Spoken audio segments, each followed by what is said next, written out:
So let's talk about UCAT, verbal reasoning. If you find this section tricky, well, you are definitely not alone. But stick with me, because today we're going to break down some of the toughest questions and give you a solid strategy to feel way more confident. Welcome to EduRev. All right, think of me as your personal coach for the next few minutes. We're going to run through a training session to get you totally match fit for verbal reasoning. We're going to tackle the exact kind of questions that trip almost everyone up. You know that feeling when you're reading a VR passage and it's super dense and you just feel like the questions are designed to trick you? Yeah, we've all been there. But here's the good news. This is a section you can absolutely master. And today, our whole goal is to give you the tools to do just that. Okay, let's get right into it. First up, we're decoding what I call author questions. Now, these can seem kind of subjective, right? Like, what was the author thinking? But there's a super simple, totally objective rule you need to follow. And here's the rule, it's the most important thing to remember.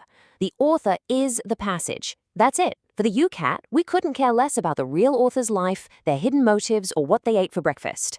If it is written down in that text, then the author believes it. If it's not in the text, they don't. It is literally that simple. No reading between the lines, no hidden meanings. So this really boils the strategy down, doesn't it? You've got to stick to that text like glue. If the passage says it or directly implies it, that's your answer. That's what you choose. You absolutely have to stop yourself from guessing or bringing in any outside knowledge. Just remember this.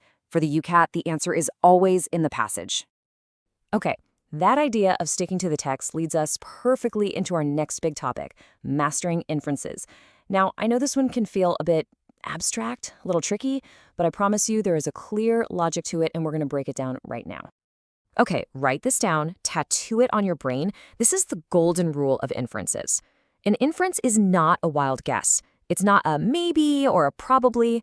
It is a conclusion that must be true based only on the information you've been given. See the difference? If you find yourself making a big leap in logic or using your own knowledge, stop.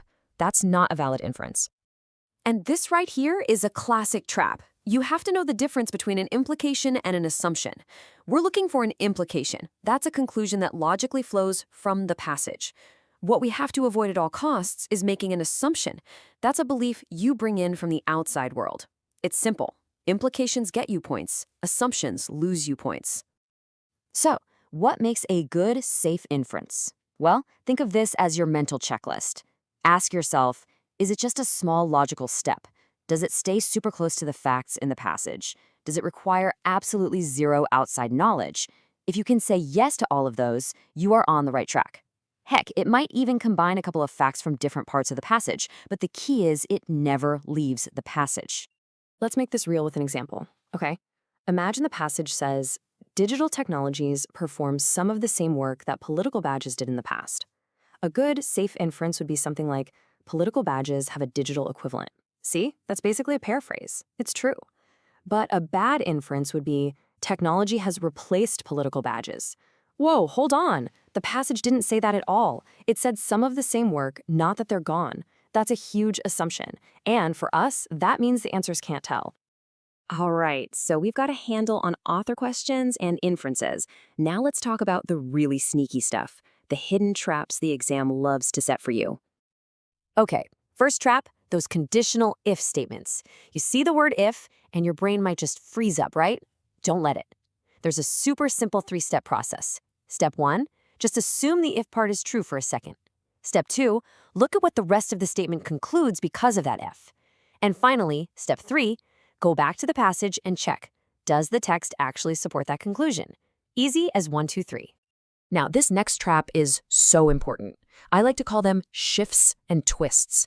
This is where an answer choice looks almost identical to something in the passage, but they've changed one tiny little word, like swapping all for some or never for sometimes, and it completely twists the meaning. You have to put on your detective hat here and spot that critical, tiny difference. Okay, theory is great and all, but practice is where the stuff really starts to click. So let's put everything we've just talked about into action with a practice passage. All right, so our passage is all about medieval castle walls. Let's get the key facts straight. Curtain walls connect the towers, battlements or merlins give cover to archers, and this thing called bossing, these rough-cut stones, helps reduce damage from stuff like catapults. Got it?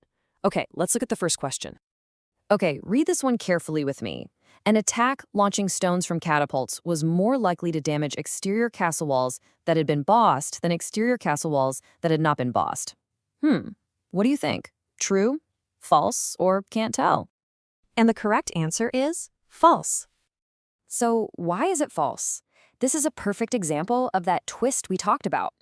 The passage clearly states that bossing reduces damage, but the question completely flips that around, saying it makes damage more likely. See? Spotting that one single twisted word, more instead of less, is the whole key. Nice job on that one. Let's try another. A Marilon with arrow slits provided protection for archers defending a castle. Okay, think back to our facts. What do we think? True, false, or can't tell? And the answer for this one is true. Yeah, this one was a bit more straightforward, right? The answer comes from just putting two facts together that were directly in the passage. Fact 1, Merlons provide cover. Fact 2, arrow slits let archers fire while protected. You combine them and bam, the statement is true. It's all just based on the facts in front of you. Excellent work. You're getting the hang of this. Okay, before we finish up, let's create a final checklist that you can take with you and use in your own practice sessions. All right, here's your quick recap of the big challenges. Author questions, remember, the author is the passage. Inferences, they must be true, they have to stay close to the text, and absolutely no outside knowledge. Conditionals, just assume the if part is true and test the statement. And always be on the lookout for those little shifts and twists in the wording. Finally, use your keywords to scan the passage and quickly eliminate the obviously wrong answers. So, are you ready to put these skills to the test? The idea here is to start seeing these questions less like traps and more like puzzles, because really, that's what they are. The answer is always there in the text, just waiting for you to find it. And if you want to keep building these skills, you can find tons more practice on the Edgy Rev app. Just download it from the Play Store or the iOS App Store. Thanks so much for joining me today, and seriously, best of luck with your prep.